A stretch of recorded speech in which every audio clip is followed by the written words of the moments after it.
बेचने वाली चुड़ैल। एक बार की बात है, जादूपुर नाम के एक गांव में करतब दिखाती एक औरत एक रेड्डी के लिए गांव में आती है।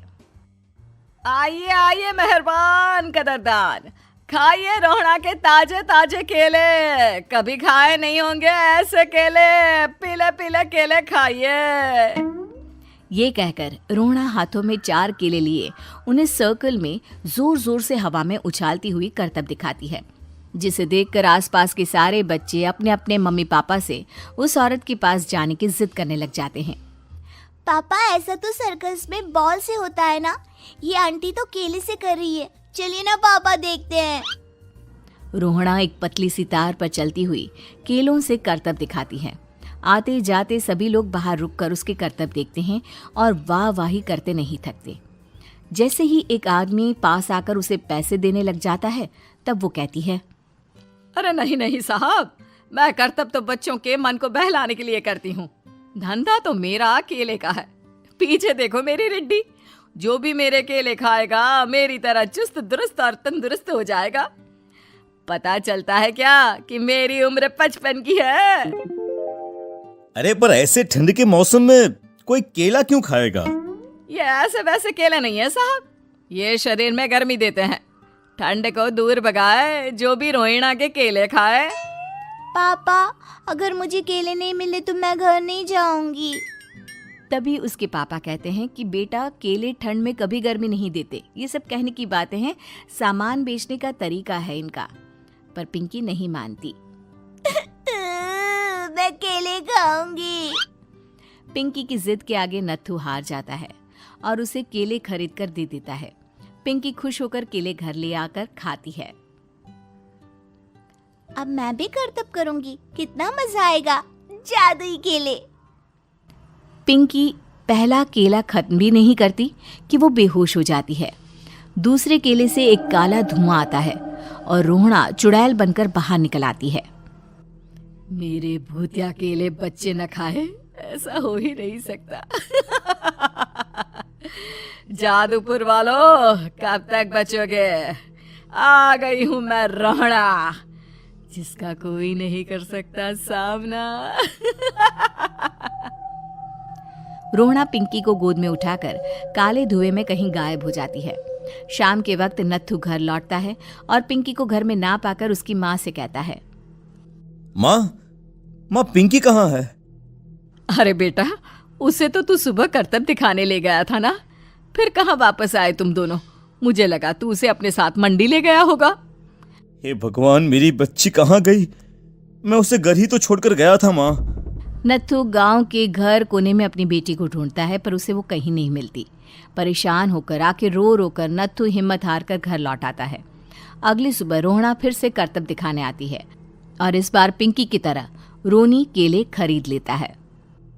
50 रुपए दिए थे पापा ने, सारे पैसों की मैंने केले खरीद लिए हैं। अब मैं भी आंटी की तरह ही करतबबाज बन जाऊंगा। यही सोचते हुए रोनी केले खाता है और पहला अकेला केला आधा खत्म भी नहीं करता कि चुड़ैल उसके सामने आ जाती है। मेरे साथ चलने का समय आ गया है रोनी। ये तो बस शुरुआत है। अब इस गांव के सारे बच्चे धीरे धीरे मेरे कब्जे में होंगे, एक बच्चा भी नहीं बचेगा। ये कहकर रोना रोनी को गोद में लेकर काले धुएं में अदृश्य हो जाती है।